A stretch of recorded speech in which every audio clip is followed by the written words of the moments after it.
आप सभी को नमस्कार।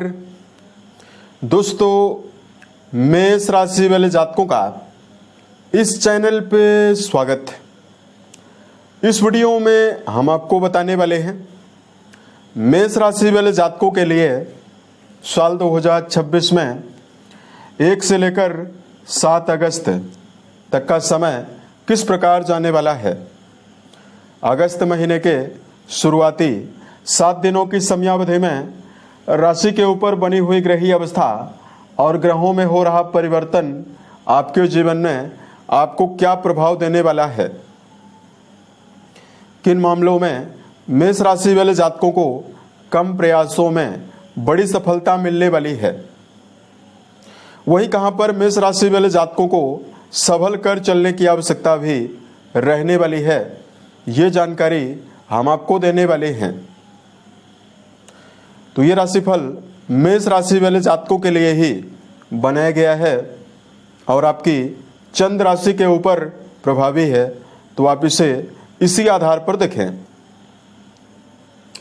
इस राशिफल के माध्यम से मेष राशि वाले जातकों के जीवन से जुड़े हुए सभी पहलू के बारे में हम आपको जानकारी भी देने वाले हैं। जैसे मेष राशि का करियर और व्यापारिक जीवन, आर्थिक जीवन, पारिवारिक जीवन, प्रेम संबंध, स्वास्थ्य, एजुकेशन लाइफ और अंत में हम आपको धार्मिक उपायों के बारे में भी जानकारी देने वाले हैं, जिसको अगर आप करते हैं तो आपके जीवन में आपको विशेष शुभता मिलने वाली है। अब देखिए, 1 से लेकर 7 तारीख तक की समयावधि में ग्रही परिवर्तन क्या होने वाला है। सबसे पहले ये जानकारी हम आपको दे रहे हैं, उसके पश्चात हम आपको फलादेश की जानकारी देते हैं। तो देखिए, मेष राशि वाले जातकों के राशि के स्वामी सेनापति मंगल का परिवर्तन 2 तारीख को होने वाला है। 2 तारीख तक मंगल आपकी राशि के द्वितीय भाव में यानी वृष राशि में रहने वाले हैं और 2 तारीख को मंगल देव आपकी राशि के पराक्रम घर में प्रभावी होने वाले हैं। 1 तारीख को यानी 1 अगस्त को दैत्य गुरु शुक्र का राशि परिवर्तन होने वाला है। लंबे समय से शुक्रदेव सिंह राशि में गोचर कर रहे हैं, तो 1 अगस्त को ये आपकी राशि के 6ठे भाव में कन्या राशि में जाने वाले हैं। उसके अलावा देखिए, बुध का परिवर्तन 5 तारीख को होने वाला है। बृहस्पति और बुध की युति आपकी राशि के 4th हाउस यानी आपके सुख भाव पर रहने वाली है। इसमें बुध देव का परिवर्तन 5 तारीख को होने वाला है और बुध मिथुन राशि से निकलकर कर्क राशि में प्रभावी होने वाले हैं। उसके अलावा देवगुरु उच्चस्थ अवस्था में आपके सुख भाव में रहने वाले हैं। सूर्य केतु आपके 5म भाव यानी संतान भाव में रहने वाले हैं। राहु देव आपके लाभ भाव में रहने वाले हैं और शनिदेव आपके राशि के 12th भाव यानी आपके व्यय भाव में रहने वाले हैं। यहाँ पर एक बड़ा परिवर्तन राहु का भी होने वाला है। 2 तारीख को राहुदेव मंगल के नक्षत्र धनिष्ठा में गोचर करने वाले हैं। तो ये तो हमने आपको ग्रहों की अवस्था और राशि के ऊपर क्या बनी हुई है और परिवर्तन के बारे में आपको जानकारी दिया। अब आइए हम आपको बताते हैं ये महीना आपके लिए क्या संभावनाएं आपको देने वाला है। सबसे पहले बात करते हैं कर्म क्षेत्र के मामले में समय कैसा जाने वाला है। करियर भाव के स्वामी शनिदेव माने जाते हैं, जो कि 12th भाव में रहने वाले हैं। 1 से लेकर 7 तारीख के बीच में बुध का संबंध कर्म भाव से बृहस्पति के साथ रहने वाला है। दूसरा, राशि के स्वामी सेनापति मंगल का परिवर्तन होने की वजह से मंगल देव का संबंध आपके कर्म भाव से बनने वाला है और मंगल देव की उच्च दृष्टि आपके कर्म भाव पर पहुंचने वाली है। तो ये जो हफ्ता रहने वाला है, ये मेष राशि वाले जातकों के जीवन में लंबे समय से चले आ रहे कर्म क्षेत्र के दबाव को समाप्त करने वाला है। राशि के स्वामी का कर्म भाव से उच्च राशिगत बना हुआ संबंध कर्म क्षेत्र के मामले में, चाहे आप नौकरी पेशा हैं और चाहे आपका जुड़ाव व्यापार के मामले में है, दोनों जगह पर आपको मनोवांछित परिणाम मिलने वाला है। मेष राशि वाले जातकों के जीवन में यदि आपके पास कोई भी कार्य व्यवसाय नहीं है यदि आप किसी नवीन कार्य व्यवसाय की तलाश कर रहे हैं तो मेष राशि वाले जातकों के जीवन में नए कार्य व्यवसाय के अवसर यहां पर आपको मिलने वाला है। बुध और बृहस्पति की प्रभावशाली अवस्था व्यापार के मामले में और मार्केटिंग के फील्ड में यदि आपका जुड़ाव है, इसमें आपको व्यापक बदलाव और बड़ी सफलता देने वाली है। जो मेष राशि वाले जातक वर्तमान समय में वर्क प्लेस पर विरोधियों का सामना या वर्क प्लेस पर समस्याओं का सामना कर रहे हैं, इस समयावधि में कंपटीटर्स को पराजित करने में आप कामयाब होने वाले हैं।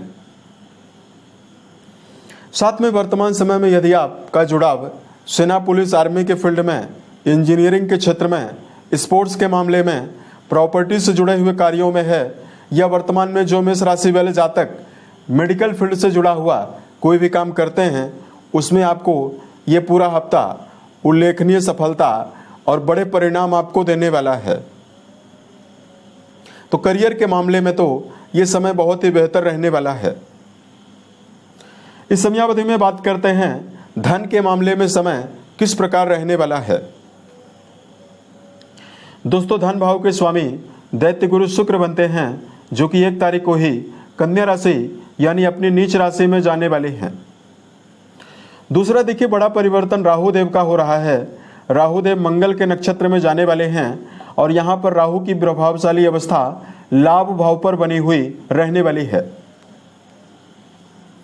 इस पूरे हफ्ते की समयावधि में एक और मेष राशि वाले जातकों के जीवन में धन का व्यय होने वाला है और इस समयावधि में खर्चों में वृद्धि आपको मिलने वाली है। वही लाभ भाव पर प्रभावशाली राहु देव की अवस्था नए माध्यम से भी धन लाभ प्राप्त होने की संभावनाओं को आपके जीवन में देने वाली है। जो मेष राशि वाले जातक अपने जीवन में नए धन प्राप्ति के माध्यम की तलाश कर रहे हैं, उन जातकों के जीवन में नए माध्यम से धन लाभ की संभावनाएं आपको मिलने वाली है। राहु देव की प्रभावशाली अवस्था मल्टीनेशनल कंपनियों में काम कर रहे जातकों के जीवन में और वर्तमान में ऐसे जातक जिनका जुड़ाव विदेश से जुड़े हुए कार्यों में है, उनके लिए प्रबल लाभ की अवस्था को राहु देव आपको देने वाले हैं। वर्तमान समय में मेष राशि वाले जातकों के जीवन में मंगल की प्रभावशाली अवस्था, मंगल जो आपके छठे घर को दृष्टियों के माध्यम से प्रभावित करेंगे, तो यदि कोई बड़ा कर्जा आपने लिया हुआ है जिससे आप जीवन में बाहर निकलना चाहते हैं और कर्जों की वजह से यदि आपको परेशानी हो रही है, तो मेष राशि वाले जातकों के जीवन में बड़े कर्जों से बाहर निकलने में भी आपको कामयाबी मिलने वाली है। सेनापति मंगल की प्रभावशाली अवस्था जो आपके भाग्य भाव को प्रभावित करने वाली है, इसकी वजह से मेष राशि वाले जातकों के जीवन में किसी भी फील्ड में काम कर रहे हैं तो आसानी से बेहतर परिणाम और ज़्यादा मात्रा में परिणाम प्राप्त होने की संभावनाएं भी यहाँ पर आपके जीवन में आपको मिलने वाली है। इस पूरे हफ्ते में बात करते हैं अगस्त में पारिवारिक जीवन के लिए समय कैसा जाने वाला है। कुंडली का चौथा भाव और दूसरा घर पारिवारिक जीवन की अवस्था के बारे में जीवन में जानकारी देता है। द्वितीय भाव के स्वामी 1 तारीख से ही नीच राशि और आपके छठे भाव में आने वाले हैं। वहीं चौथे भाव में बृहस्पति और बुध की प्रभावशाली युति रहने वाली है। इस पूरे हफ्ते की समयावधि में पारिवारिक जीवन के मामले में तो समय आपके लिए मिला जुला ही परिणाम आपको देने वाला है। तो मेष राशि वाले जातकों को कुटुंबी जनों के साथ रिश्तों को संतुलित बनाकर इस पूरे हफ्ते में चलने की आवश्यकता रहने वाली है। वाणी के द्वारा व्यर्थ के विवाद परिवार में निर्मित न होने पाए, इसका मेष राशि वाले जातकों को ध्यान देकर चलने की आवश्यकता रहने वाली है। लेकिन कुंडली का चौथा भाव बहुत ही प्रभावशाली बना हुआ है। यहाँ पर हंस नाम का राजयोग भी बना हुआ है। तो मेष राशि वाले जातकों के जीवन में सामाजिक मान सम्मान में बढ़ोतरी की संभावनाएं भी आपके जीवन में आपको मिलने वाली है। देवगुरु की उच्चस्थ अवस्था आपके जीवन में घर में मां का सहयोग और घर के बड़े सदस्यों के सहयोग की अवस्थाओं को भी एक और आपके जीवन में देने वाली है। तो दोनों प्रकार की अवस्था आपके जीवन में यहाँ पर रहने वाली है। बात करें विद्यार्थी जीवन में जुड़े हुए जातकों के लिए ये समय किस प्रकार का जाने वाला है। 1 से लेकर 7 तारीख के बीच में अगस्त में सूर्यदेव आपके शिक्षा भाव के स्वामी होकर शिक्षा भाव पर ही गोचर करने वाले हैं। विद्यार्थी जीवन में जुड़े हुए जातकों के लिए ये पूरा हफ्ता बेहतर परिणाम आपके जीवन में आपको देने वाला है। शिक्षा के मामले में जुड़े हुए विद्यार्थी इस समयावधि में ऊर्जावान होकर अध्ययन के क्षेत्र में संलग्न रहने वाले हैं। सूर्यदेव की प्रभावशाली अवस्था न केवल विद्यार्थियों के मन में एकाग्रता को देने वाली है, बल्कि अगर आप इस हफ्ते में कोई इंटरव्यू या वर्तमान समय में किसी परीक्षा में सम्मिलित होना चाहते हैं, वहां पर आपको बेहतर परिणाम मिलने की संभावना भी रहने वाली है। प्रेम जीवन और वैवाहिक जीवन के मामले में यदि आपको जानकारी दिया जाए, रिश्तों के मामले में प्रेम जीवन में जुड़े हुए जातकों के लिए तो समय आपको मिला जुला ही परिणाम देने वाला है, क्योंकि पंचम घर में केतु और सूर्यदेव की युति ग्रहण योग का निर्माण भी किए हुए है। तो संबंधों के मामले में एक और आपको उत्साह तो जरूर मिलने वाला है, लेकिन छोटे मोटे वैचारिक मतभेद होने की संभावनाओं का भी योग यहाँ पर बना हुआ है। तो रिश्तों के मामले में दर्शकों को संभल कर चलने की आवश्यकता रहने वाली है। यानी प्रेम जीवन के मामले में आपको सावधानी पूर्वक चलने की आवश्यकता भी रहने वाली है। लेकिन बात करें वैवाहिक जीवन के मामले में जुड़े हुए जातकों के लिए समय कैसा जाने वाला है। दोस्तों, वैवाहिक भाव के स्वामी शुक्रदेव माने जाते हैं, जो कि 1 तारीख को ही कन्या राशि और आपके 6ठे भाव में नीचस्थ अवस्था में प्रभावी हो चुके हैं। वैवाहिक भाव के स्वामी का नीच राशि में जाना ये कहीं न कहीं रिश्तों के मामले में वैवाहिक जीवन में उतार चढ़ाव को भी दे सकता है। अतः इस समयावधि में अगस्त के महीने में 1 से लेकर 7 तारीख के बीच में वैवाहिक जीवन में जुड़े हुए जातकों को मिला जुला ही परिणाम मिलने वाला है। संबंधों के मामले में आपको सावधानी पूर्वक चलने की आवश्यकता रहने वाली है। जीवन साथी के साथ छोटी मोटी बातों को लेकर विवाद निर्मित करने से भी आपको बचना है, तथा वैवाहिक जीवन में ज़्यादा हस्तक्षेप करने से आपको बचने की आवश्यकता रहने वाली है। अन्यथा व्यर्थ के विवाद का सामना भी इस समयावधि में करना पड़ सकता है। बात करें 1 से लेकर 7 तारीख के बीच में आपको हेल्थ के मामले में क्या परिणाम मिलने वाला है। राशि के स्वामी सेनापति मंगल आपके 3य भाव में गोचर करने वाले हैं, और यहां पर मंगल देव के आने से मंगल का सीधा संबंध आपके 6ठे घर को प्रभावित करने वाला है। लंबे समय से परेशान मेष राशि वाले जातक हेल्थ के मामले में चली आ रही बड़ी समस्याओं से निकलने में कामयाब होने वाले हैं। शारीरिक स्तर पर अगर आपको कोई बड़ी व्याधि या बड़ी समस्या चल रही है, आपको बाहर निकलने में कामयाबी मिलने वाली है। यानी बड़ी बीमारियों से आप बाहर निकलने में कामयाब होने वाले हैं।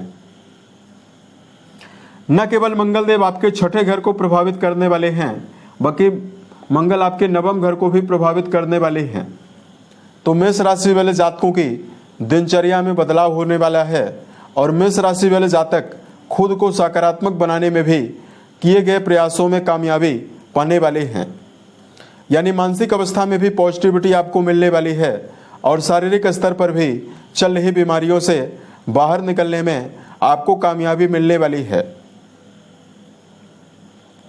तो 1 से लेकर 7 तारीख के बीच में हेल्थ के मामले में तो समय बेहतर दिखाई दे रहा है। बात करें आपके लिए धार्मिक उपायों के बारे में, राशि के ऊपर 7.5 का प्रभाव तो बना ही हुआ है, तो वर्तमान में सुंदरकांड हनुमान चालीसा का निरंतर पाठ करना आपको लाभ देने वाला है। इस समयावधि में श्रावण महीने का शुभ समय रहने वाला है। यदि आप रुद्राभिषेक करते हैं तो भी आपको विशेष शुभता मिलने वाली है। साल 2026 के सभी महीने आपके जीवन में बेहतर परिस्थितियों का निर्माण करें और आप सफलता के सभी मुकाम को टच करें। इसी कामनाओं के साथ मैं अपने वाणी को विराम देता हूं। ओम नमः शिवाय।